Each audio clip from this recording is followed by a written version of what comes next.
எல்லாருக்கும் வணக்கம். ஒரு பொண்ணா இப்போ ரீசெண்டா நடந்த சில நிகழ்வுகளை பார்த்துட்டு என் மனசுல பட்டதை தான் பேச இந்த வீடியோ. அடுத்த வருஷம் ஃபர்ஸ்ட் டைம் ஓட்டு போட போற என் தமிழ் சகோதரிகள் டிஎம்கே கட்சிக்கு ஓட்டு போடணுமா கூடாதான்னு முடிவு பண்றதுக்கு முன்னாடி சில விஷயங்களை தெரிஞ்சுக்கணும். அது என்னன்னு தான் இந்த வீடியோல சொல்ல போறேன். இந்த வீடியோவை ஹெட்போன்ஸ்ல கேட்டா பெட்டர். சின்ன குழந்தைங்களும் கிட்ஸும் இல்லாத இடமா கேளுங்க. ஏன்னா சில அருவருப்பான விஷயங்களை பத்தியும் சொல்லணும். அண்ட் மொத்தம் 3 மினிட்ஸ்க்கு தான் நான் பேச போறேன். Time starts now. உண்மையா சொல்லணும்னா திமுகவை பத்தி எனக்கு நல்ல ஒப்பீனியன் தான் இருந்துச்சு. ஆனா அவங்களோட உண்மையான முகத்தை முதல்ல சின்மை விஷயத்துல தான் பார்த்தேன். வைரமுத்து திமுகவை புகழ்ந்து தள்ளுறாருங்கிறதுக்காக எவ்வளவு முட்டு கொடுத்தாங்க. அந்த மிருகத்தால தனக்கு நடந்த கொடுமைகளை எல்லாம் சின்மை வெளியே சொன்னதுக்காக அவங்க சோசியல் மீடியால எவ்வளவு கேவலமா திட்டினாங்க. அப்போதான் திமுகவுல எவ்வளவு கேவலவாதிங்க இருக்காங்கன்னு தெரிஞ்சுக்கிட்டேன். யாராவது ஸ்டாலினையோ கருணாநிதியையோ சோசியல் மீடியால விமர்சிச்சா போதும், பொண்ணுன்னு கூட பார்க்காம அவங்க இன்பாக்ஸ்க்கு வந்து எவ்வளவு அசிங்கமா பேசுறீங்க. ஆனா நீங்க மட்டும் பொண்ணுங்களை பத்தி என்ன வேணாலும் பேசுவீங்களா? பெண்ணியம் பேசிய பெரியார் பேரை யூஸ் பண்ற நீங்க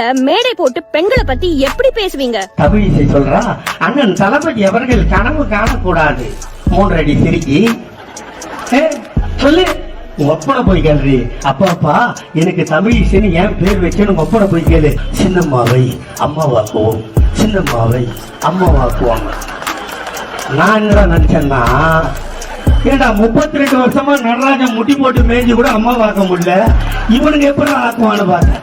டெல்லியில சுப்ரீம் கோர்ட் இருக்கான்ல, அவன் கூப்பிட்டான், ஏய் இவனை அம்மா பார்க்க முடியாது, என்கிட்ட அனுப்புங்க, நான் ஆயா வாக்குறேன்னு சொல்லி அவன் ஆயா வாக்கிட்டான். ஏன்டா திமுக காரணங்க மட்டும் இவ்வளவு ஆபாசமா இருக்காங்கன்னு எங்க வீட்டுல இருக்கவங்க கிட்ட கேட்டப்போதான் நிறைய விஷயம் தெரிஞ்சது. ஒரு 30 வருஷம் முன்னாடி திராவிட நாடு எங்கன்னு அசம்பிளில ஒரு பெண் எம்எல்ஏ கருணாநிதி கிட்ட கேட்டப்போ, நாடாவை அவிழ்த்து பாவாடையை விளக்கி பாருங்கள் அங்கே தெரியும் திராவிட நாடுன்னு சட்டசபைன்னு கூட பாக்காம இவ்வளவு ஆபாசமா பேசினாராம். எதுக்கு இப்படி இவ்வளவு அசிங்கமா பேசுனீங்கன்னு பெண்கள் எல்லாம் போராடுனா, இல்ல நான் சொல்ல வந்ததே வேற, நீங்க தப்பா புரிஞ்சுக்கிட்டீங்கன்னு ஒரு சப்பக்கட்டு வேற கட்டினாராம். ஒரு லேடி எப்படி என்ன கேள்வி கேட்கலாங்கிற ஈகோ தானே.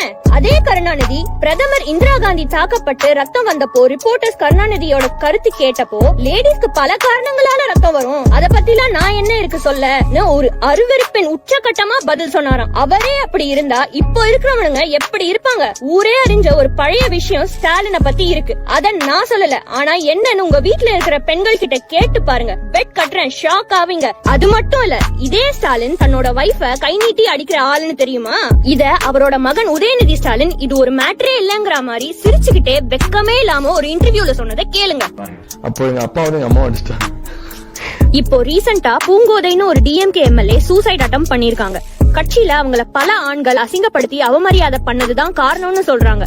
இவங்க அந்த ஆண்கள் கால்ல விழுற வீடியோவை பார்த்து இந்த கட்சி எந்த அளவுக்கு ஆண் ஆதிக்கவாதிங்க இருக்க கட்சின்னு புரிஞ்சுக்கிட்டேன். இவ்வளவு ஏன் 1989ல இதே அசம்பிளில தான் ஜெயலலிதாவை தாக்கியும் ஆடைய உருவியும் அசிங்கப்படுத்தினாங்க டிஎம்கே ஆளுங்க. அப்ப அவங்க சபதம் எடுத்துட்டு போனாங்களாம், அடுத்த முறை இந்த பில்டிங்குள்ள ஒரு சீஃப் மினிஸ்டரா தான் கால் எடுத்து வைப்பேன்னு. அன்னைக்கு அவங்க கோவப்பட்டதுனாலதான் இன்னைக்கு நமக்கு எல்லாம் தெரிஞ்ச சிங்கப்பெண் ஜெயலலிதாவா ஆனாங்க. தன்மானம் நிறைய இருக்கிற ஒரு தமிழ் பெண்ணா நான் சத்தியமா இந்த கேடு கெட்ட டிஎம்கே கட்சிக்கு ஓட்டு போட மாட்டேன். உங்க டிசிஷனை நீங்க சிந்திச்சு எடுப்பீங்கன்னு நம்புறேன்.